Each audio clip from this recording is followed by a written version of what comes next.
wonder does have those handprints? They do look like handprints, huh? Maybe when they were putting it up there. Because it's all around it. So, because they didn't have tools like we have now, so they used their hands to put everything in there.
Today we explore Tonto National Monument, located off Highway 188, also known as Apache Trail near Roosevelt Lake in southern Arizona.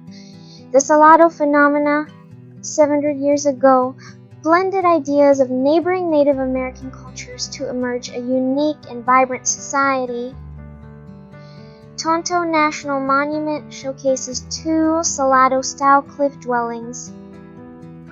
Colorful pottery, woven cotton cloth, and other artifacts tell a story of people living and using resources from the northern Sonoran Desert from 1250 to 1450s.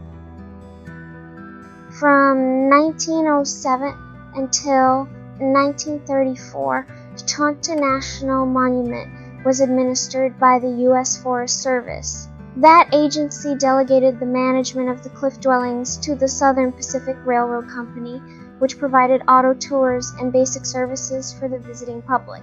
In the summer of 1934, the monument was transferred to the National Park Service, and a young ranger named Charlie Steen was assigned to be Tonto's first custodian.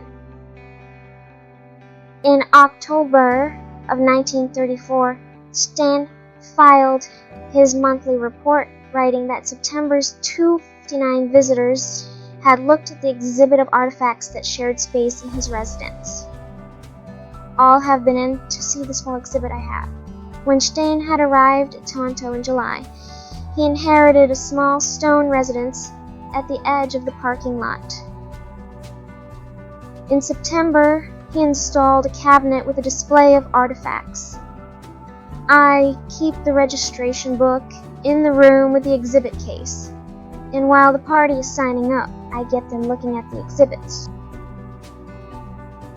For decades in the Southwest, travel writers featured fanciful stories cliff dwellers.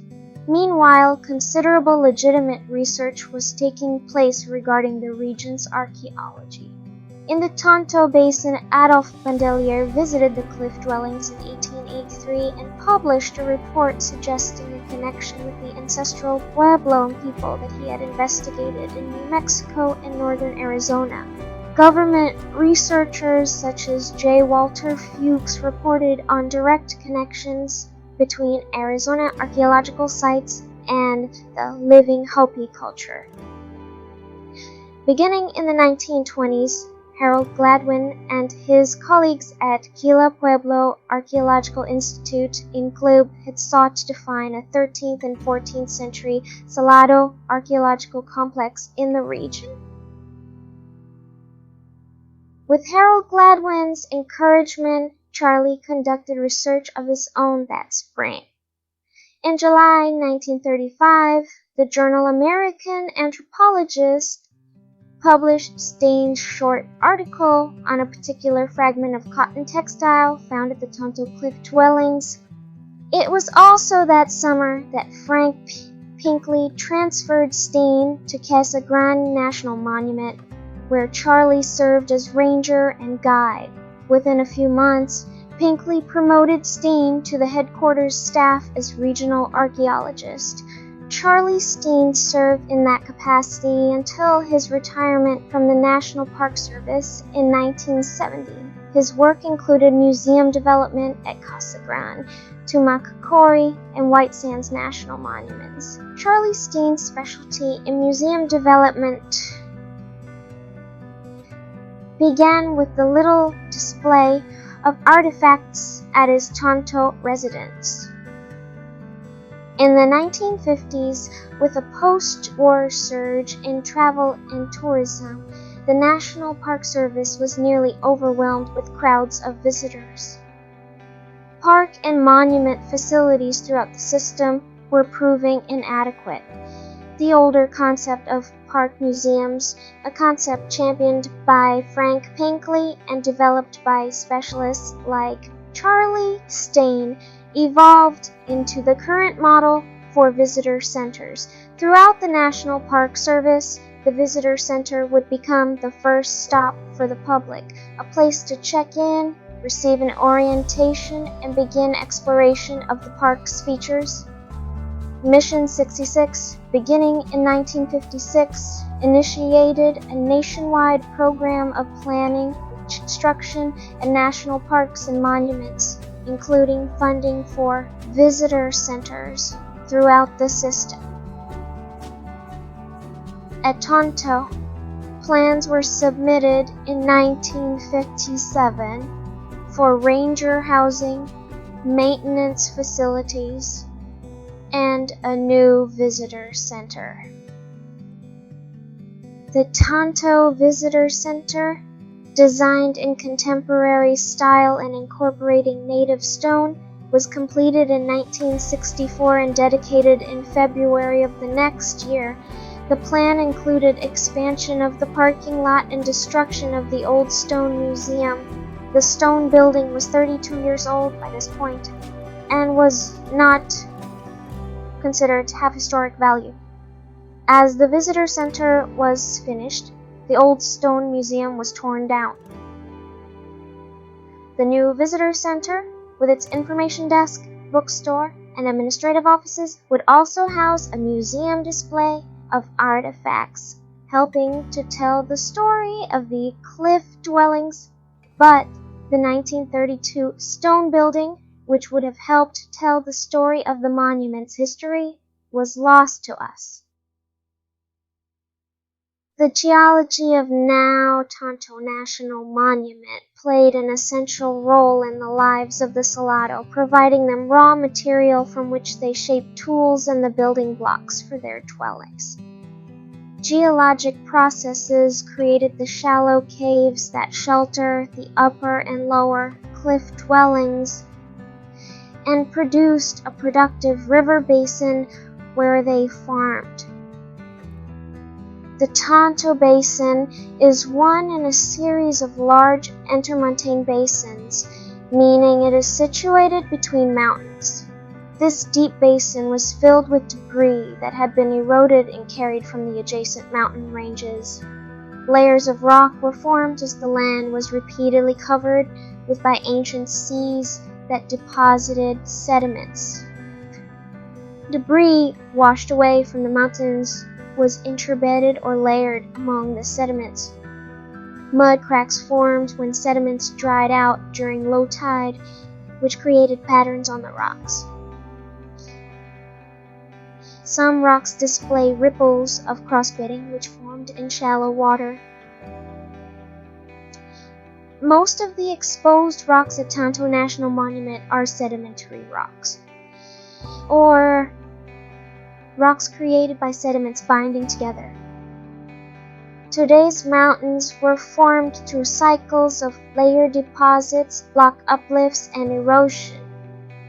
As the final uplift began, the Salt River began downcutting, carrying debris to the surrounding lowlands. The coarsest materials were dropped close to the mountains, while finer sediments were carried out into the center of the basin. The upper and lower cliff dwellings were built into naturally formed caves in the Dripping Springs quartzite layer, which is composed primarily of quartz and feldspar, but contains a small amount of carbon and extremely fine grains of pyrite disseminated throughout. The caves were mostly created by spalling. Spalling is caused by cracks forming in the rocks that are enlarged, usually by water, until a piece of rock falls off. The distinctive Gila conglomerate is also seen at Tonto National Monument. Gravel, clay, and silica were cemented together to form these rocks. Some cementing is done with caliche, the Southwest's natural cement. As groundwater evaporates, it leaves behind a tiny amount of lime, which gradually cements the smaller stones together. Many smaller rocks appear to be stuck together within a larger rock. Weathering and erosion are forces that continue to change Tonto National Monument's landscape. For over 100 years, these ancient structures have been called the Tonto Cliff Dwellings. We don't know who named them, and there is no way of knowing when they were first seen by Europeans. Cowboys, settlers, and the cavalry were aware of the cliff dwellings by the 1870s, and Army personnel made note of them during this period. The diary of Angeline Mitchell provides an early description of the dwellings. Angeline came by wagon trail to Arizona in 1875. In 1880, she agreed to teach school in the remote and often hostile Tonto Basin. In her diary, she described her experiences with cattle stampedes, apaches, and a trip to the cliff dwellings. In May of 1883, Adolphe Bandelier made his way to the cliff dwellings. His sketches of floor plans and documentation of the physical appearances of the cliff dwellings in his journal represents the condition assessment of the structures at that time. Published in 1892, Bandelier's final report of investigations still serves as a historical reference for archaeological sites around the American Southwest. Water and the Roosevelt Dam. Phoenix suffered through numerous catastrophic floods as the Salt River ripped and tore through ineffective earthen dams. Water storage, availability, and control had reached their limits. The Salt River Water Users was formed, and with other states and territorial delegations lobbied Congress for action. In 1902, President Theodore Roosevelt signed the National Reclamation Act, authorizing damming of western rivers.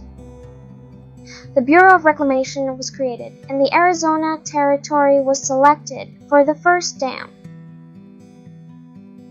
By 1903, plans were in place to build Theodore Roosevelt Dam at the confluence of Tonto Creek and the Salt River. Located just 4 miles from the construction site, the cliff dwellings felt the impact. The workers, their families, and sightseers began exploring the cliff dwellings.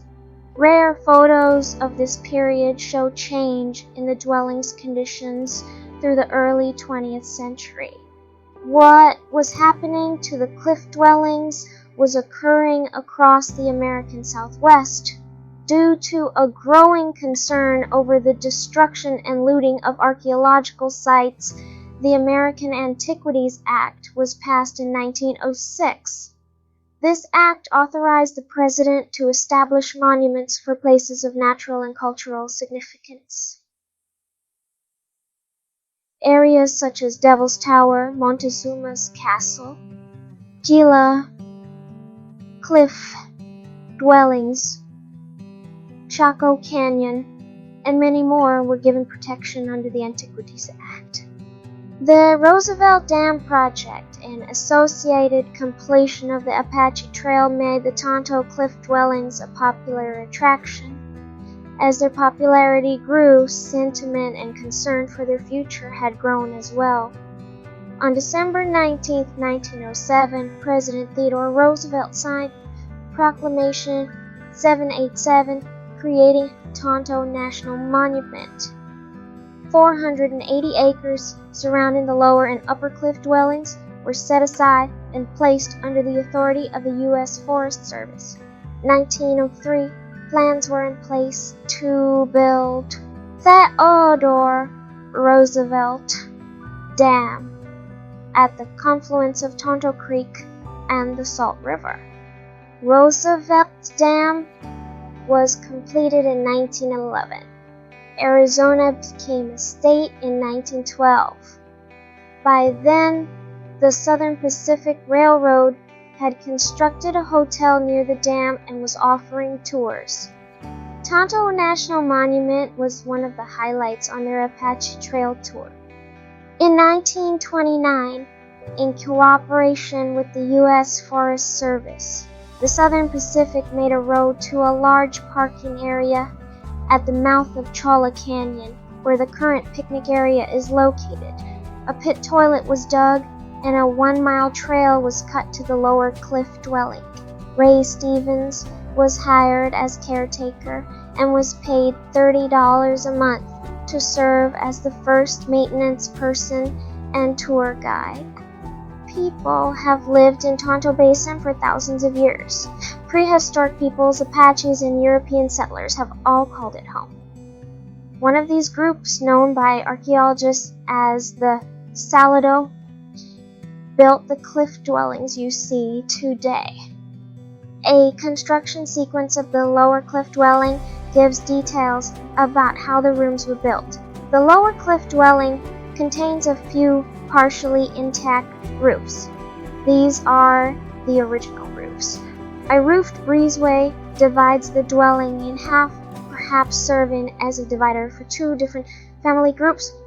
Most of the rooms contained hearths, which suggests that a single family would have lived in each room. You can still see soot from their fires blackening the alcove above the dwelling. According to archaeologists, the Salado culture arose from a combination of the migrant ancestral Puebloan populations from the Colorado Plateau, the Mogollon, and the ancestral Sonoran Desert people, Hohokam. Around 700 CE, ancestral Sonoran Desert people from the Phoenix Basin settled by the Salt River in the Tonto Basin and mixed with local populations.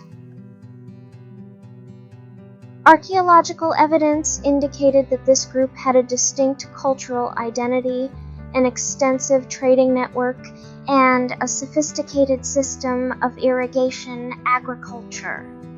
Later, around 1150 CE, people from the ancestral Puebloan and Mogollon regions began to move in search of a permanent, stable homeland with an adequate water supply and sufficient land. Cultural characteristics of the ancestral Puebloans generally included multi-storied adobe and masonry structures. They may also include ceremonial sites, cliff dwellings, compound or defensive walls, certain pottery types, storage pits, and inhumations. Mogollon groups from the region to the north and east are characterized by distinctive pottery, architecture, groundstone tool design, residence location, and mortuary treatment.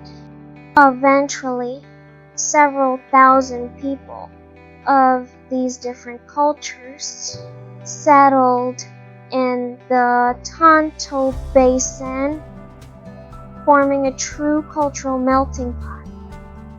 Their villages dotted the landscape, with identifiable architecture, pottery, and textiles. Later, archaeologists and researchers began calling these people the Salado, although we don't know what they called themselves.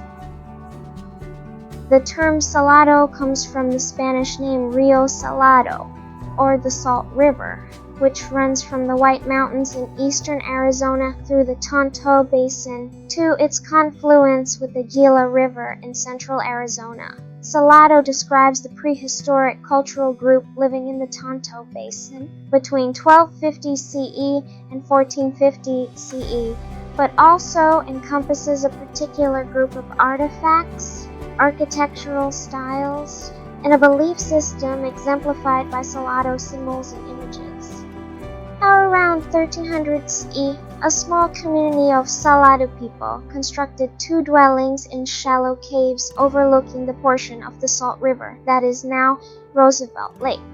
During the next 50 years, the climate favored life in the basin. As hunters, gatherers, and farmers, the Salado took full advantage of the surrounding desert resources. They gathered desert plants, cultivated cotton, corn, beans, and squash, hunted small game, and obtained water from an ancient spring that still runs today. People of the Salado culture were generally in good physical health. Skeletal remains show little evidence of severe long-term deficiencies often found in prehistoric agricultural societies. The Salado culture created elaborate pottery and wove exquisite textiles. Then, between 1350 and 1450, the region became more arid, characterized by a falling water table and a climatic pattern of alternating floods and droughts. The changing climate negatively affected agriculture. Important plants and animals decreased in numbers. Life became more difficult and stressful for the Salado. People left their small villages and consolidated into larger communities. By the late 1300s, resource depletion intensified and populations declined. Catastrophic flooding dammed irrigation canals, rendering much of the farmland useless. By 1450 CE, those struggling to maintain their way of life began to move out of the once fruitful Tonto Basin. Today, oral histories of several of the associated tribes say this migration from the basin took their ancestors in many directions, guiding each to the place their descendants now call home. Archaeologists have made a few modifications to the dwelling in order to facilitate visitation. A stone bench was installed against the boulder at the front of the cave. The floor was covered with sand to protect the prehistoric plaster floor, and a modern retaining wall was built at the front of the alcove. Even with these changes, the dwelling serves as a remarkable testament to the unique Salado architecture. There are many reasons these people may have chosen to build their homes caves. Perhaps they were protecting themselves from neighbors or were trying to get away from crowded conditions on the valley floor. Whatever the reason, construction on the 20-room lower cliff dwelling and 40-room upper cliff dwelling began about 1300 CE. To build the dwellings, rocks were easily gathered from the cave floor and surrounding hillsides for the walls. Other materials such as pine and juniper roof beams had to be carried down from the surrounding mountains. The size of the lower cliff dwelling was limited by the shape of the cave in which it was located, which is 40 feet high, 85 feet long, and 48 feet deep. Each family occupied one room, with a fire pit in the floor and a hatchway to access the second story and roof. Ceilings and walls still bear smoke stains made by cooking fires.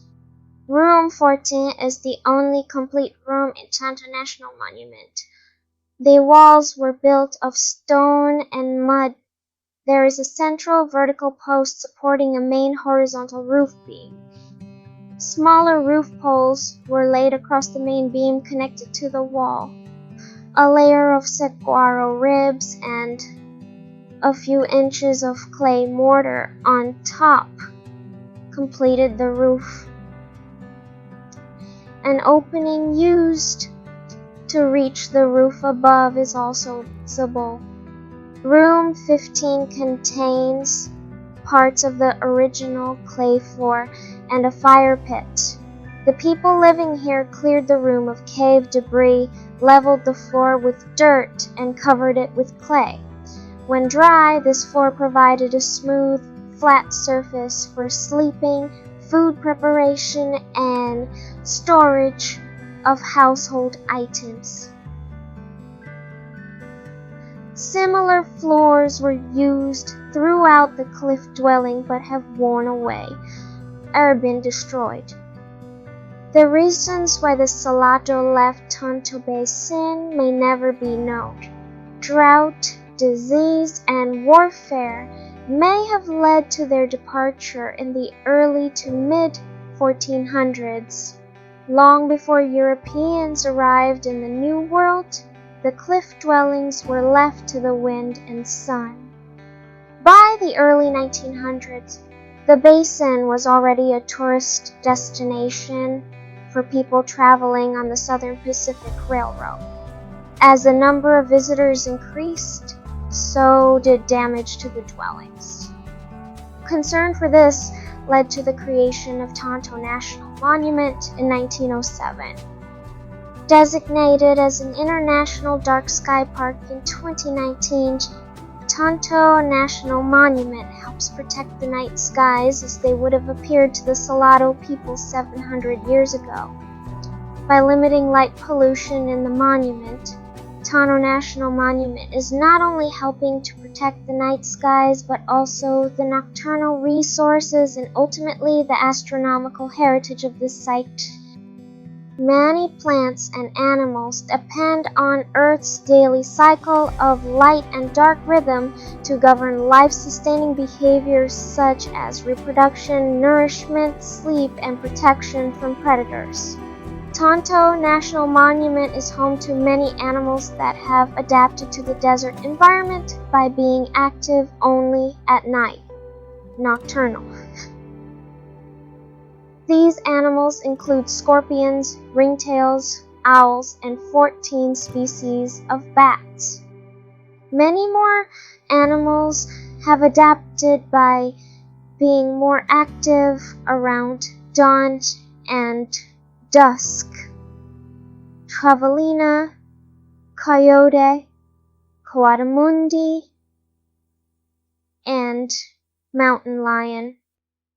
Many plants in the desert have adapted to rely on the cool, dark nights to survive and reproduce with the help of nocturnal wildlife. The saguaro cactus is one of the plants that relies heavily on a dark night for pollination and reproduction. The saguaro flowers bloom only for a 24-hour period, opening at night and remaining open throughout the following day. With this limited pollination window, the saguaro depends on bats in the evening as well as bees, birds, and other pollinators during the day to effectively reproduce. Wildlife and plants benefit us and need darkness to thrive, as do humans. The night sky has inspired people for centuries. Until recently, people around the world saw the night skies filled with thousands of stars in the Milky Way. Tonto National Monument protects the history and culture of the Salado people. These ancestral people lived under the same dark sky protected by the monument today. It's believed that the Salado used the night sky to navigate extensive trade networks throughout the Southwest in order to trade cotton grown in the local area, Tonto Basin, for pottery and shells from other areas. Observing the night sky was also important for agriculture, since it acted as a guide for tracking the changing seasons.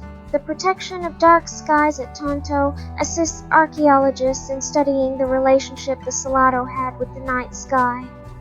I would like to share with you all a little secret. As you are leaving Tonto National Monument, if you take a left on the main highway, just 2 or 3 miles down, you will see a sign that reads Cottonwood Picnic Area. Turn in there and enjoy a nice time out at the lake. It is clean, has bathrooms with running water, grills, and a path down to Lake Roosevelt, and best of all, it is free.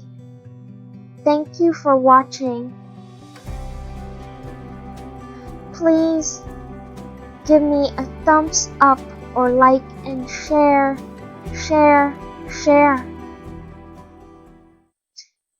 I will see you all next week.